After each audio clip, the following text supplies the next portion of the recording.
जोहर साथियों, मैं मुकेश बिरुआ आपका इस चैनल में स्वागत करता हूं। झारखंड के सभी आदिवासियों को बधाई कि आपके लिए पेशा नियमावली लागू हो गई है। जो भी सरकार होती है अपने अधिकारों का इस्तेमाल जनता के वोट से प्राप्त करती है और कोशिश करती है कि जनता के लिए कानून और नियम बनाए।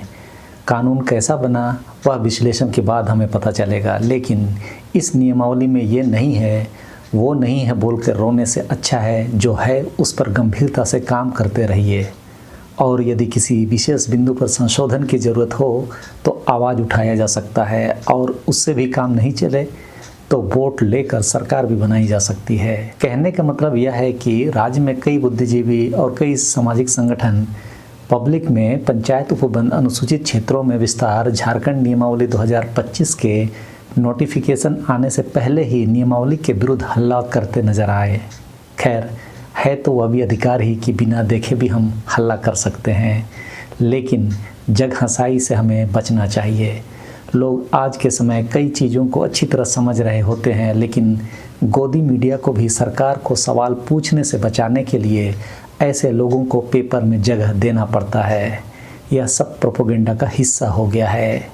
अपनी क्षमता पर हम लोग पढ़ने के बाद क्या कर सकते हैं?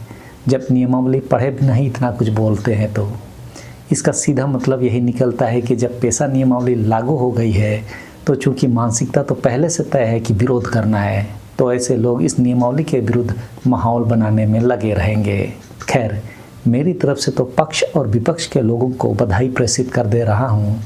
पक्ष विपक्ष का मतलब जो सरकार के नियमावली के साथ हैं वे पक्ष में हैं, और जो उस नियमावली का विरोध कर रहे हैं वे विपक्ष में हैं, चाहे पार्टी को हो या सामाजिक संगठन के।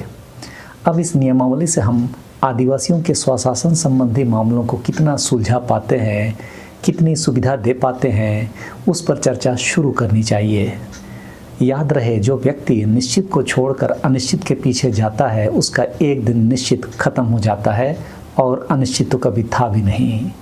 इसीलिए जो मिला है पहले उसे निचोड़ा जाए, जो नहीं है उसे संशोधन में जोड़ा जाए।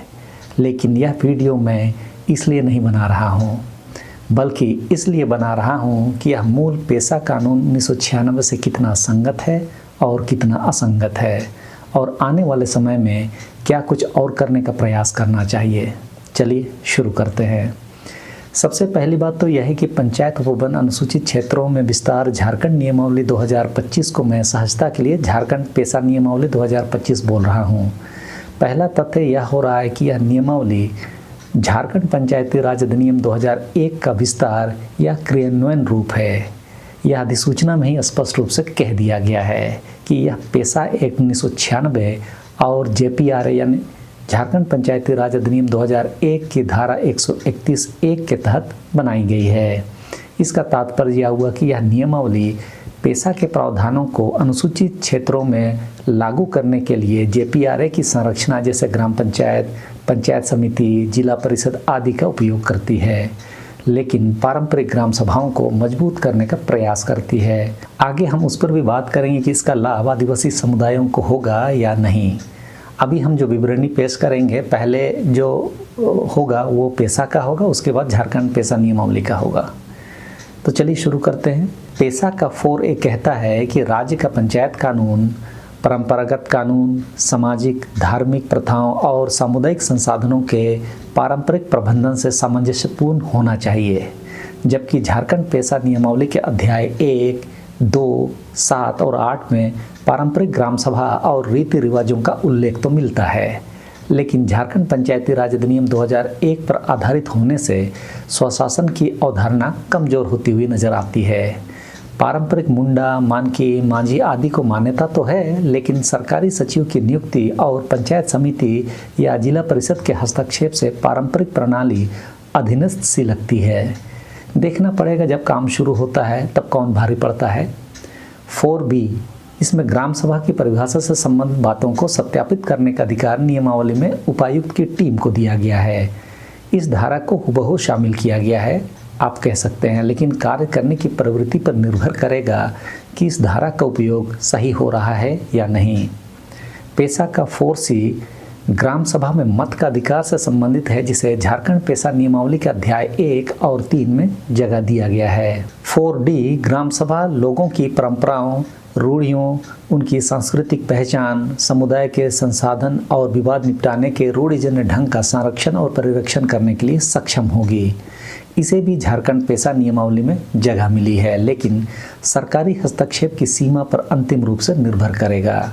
आदिवासी समाज के लोग इन धाराओं का इस्तेमाल में गंभीरता बरतें ताकि नियमावली समुदाय के काम आए।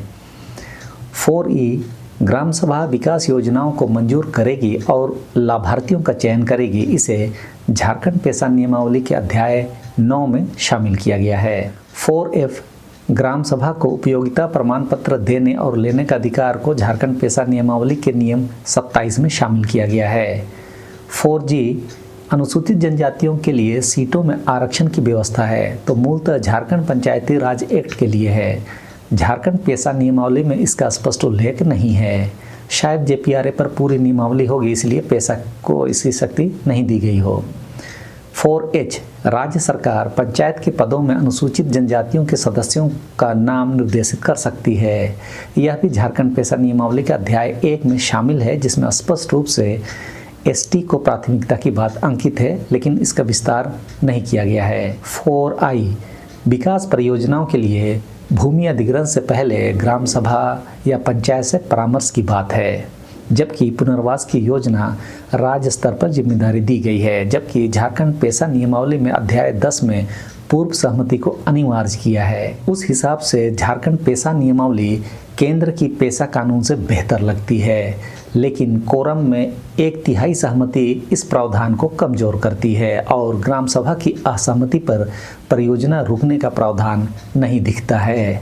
4J लघु जल स्रोतों के प्रबंधन का जिम्मा उचित स्तर के पंचायत को सौंपा गया, जबकि झारखंड पेशा नियमावली के अध्याय 11 में प्रबंधन पंचायत को ही दिया गया, लेकिन ग्राम सभा को परामर्श की बात लिखी है।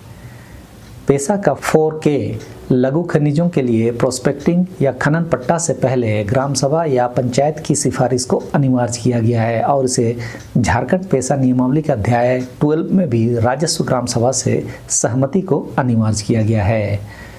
4L लघु खनिजों के नीलामी से पहले ग्राम सभा या पंचायत की सिफारिश अनिवार्य है, तो झारखंड पेशा नियमावली के अध्याय 12 में हूबहू शामिल किया गया है। 4M1 नशे की बिक्री या उपभोग पर प्रतिबंध या नियमन का अधिकार ग्राम सभा को दिया है, जिसे झारखंड पेशा नियमावली के अध्याय 13 में उत्पादन, भंडारण और विक्रय पर नियंत्रण की शक्ति दी गई है। 4M2 लघु वनोपज का स्वामित्व है, तो झारखंड पेशा नियमावली के अध्याय 14 में लघु वनोपज के संग्रह, विपणन और मूल्य निर्धारण का अधिकार ग्राम सभा को दिया है। 4M3 अनुसूचित क्षेत्रों में भूमि हस्तांतरण रोकना और अवैध हस्तांतरित भूमि बहाल करने की शक्ति ग्राम सभा को दी है, तो झारखंड पेशा नियमावली के अध्याय 15 में कोरम और क्षेत्रीय कानूनों पर निर्भरता को शामिल करने से ग्राम सभा की शक्ति कमजोर लगती है। 4M4 गांव बाजारों का प्रबंधन के बारे में झारखंड पेशा नियमावली भी अध्याय 16 में हूबहू अधिकार प्रेषित करती है। 4M5 पेशा कानून में ग्राम सभा को आदिवासियों के ऊपर सूदखोरी को नियंत्रित करने का अधिकार दिया है, जिसे झारखंड पेशा नियमावली का अध्याय 17 इस प्रावधान से न्याय करती नजर आती है। 4M6 सामाजिक क्षेत्रों के संस्थानों और पदाधिकारियों पर ग्राम सभा का नियंत्रण की बात को झारखंड पेशा नियमावली के अध्याय 9 में शामिल कर लिया गया है। 4M7 जनजातीय उपयोजनाओं और संसाधनों में नियंत्रण ग्राम सभा को दिया है, जिसे झारखंड पेशा नियमावली के अध्याय 6, 7 और 9 में कोष और संसाधन प्रबंधन की व्यापक व्याख्या शामिल कर दे दिया गया है। तो इस तरह से अधिकांश प्रावधान जो संसाधन जैसे वनोपज, जल, लघु खनिज, भूमि तथा अधिकार जैसे विवाद, नशा और सूदखोरी से संबंधित है को झारखंड पेशा नियमावली में भी पेशा कानून के आलोक में शामिल किया गया है। लेकिन भूमि अधिग्रहण यानी मेजर खनिजों के मामले में परंपरागत शासन और हस्तक्षेप रोकने वाले हिस्से कमजोर हैं, क्योंकि 1/3 का कोरम संदेह पैदा करेगा। साथ ही झारखंड पंचायती राज अधिनियम पर निर्भरता भी एक कमजोर कड़ी है। जो प्रावधान झारखंड पेशा नियमावली में छोड़े या स्पष्ट नहीं किए गए हैं उसमें आरक्षण या नामांकन से संबंधित प्रावधान नहीं है। जैसा कि मैंने पहले ही कहा था, हो सकता है झारखंड पंचायती राज अधिनियम में होने के कारण छोड़ दिया गया हो। उच्च स्तर के पंचायत की बात की है, लेकिन नियमावली स्पष्ट नहीं करती कि उसका मैकेनिज्म क्या होगा।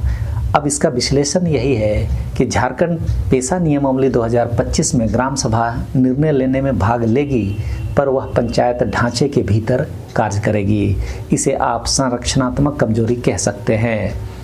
परंपरागत संस्थाएं जैसे मानकी मुंडा, मांझी परगना जैसी इकाइयों को पंचायत के साथ समन्वय में काम करना होगा।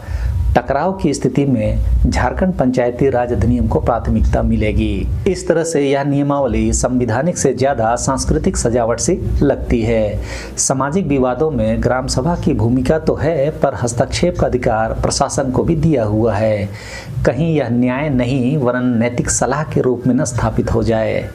कई जगहों पर शब्दों का अच्छा खेल लगता है, जैसे भूमि अधिग्रहण में परियोजना से पूर्व सहमति का अधिकार तो दिया है, जबकि पेशा कानून में तो परामर्श ही था, लेकिन सर्वसहमति न होकर कोरम की व्यवस्था की गई जिसे मैनेज किया जा सकेगा। वनोपज वाले मामले में मालिकाना हक नहीं दिया गया जिसे दिया जा सकता था। वन विभाग की संरचनात्मक पकड़ को बरकरार रखा गया है, जिसे वनोपज पर ग्राम सभा की भागीदारी सुनिश्चित की गई है, अधिकार नहीं। झारखंड पेशा नियमावली 2025 आदिवासियों को निर्णयकर्ता से ज़्यादा लाभार्थी के रूप में देख रही है। उस हिसाब से यह एडमिनिस्ट्रेटिव पेशा है, रेडिकल पेशा नहीं, जिसके लिए अक्सर सामाजिक संगठन आवाज़ उठाते हैं। फिर भी इस समय की ज़रूरत यह है कि सभी लोग अपने अपने गाँव में जाकर झारखंड पेशा नियमावली 2025 के आलोक में ग्राम सभाओं में जाना चाहिए। जो हक और अधिकार मिल सकता है उसका भरपूर उपयोग समाज के हित में लेना चाहिए। और जो लोग गांव नहीं जाकर यहीं पर हल्ला करेंगे तो हमें समझना पड़ेगा अधिकार ऐसे नहीं मिलेगा।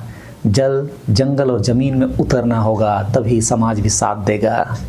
मैंने पेशा कानून के तुलना में झारखंड पेशा नियमावली 2025 के प्रावधानों को लाने का प्रयास किया है। विभिन्न धाराओं पर आने वाले समय में जब विवाद उत्पन्न होगा या परिस्थिति आए तो उसकी भी हम लोग व्याख्या जरूर करेंगे।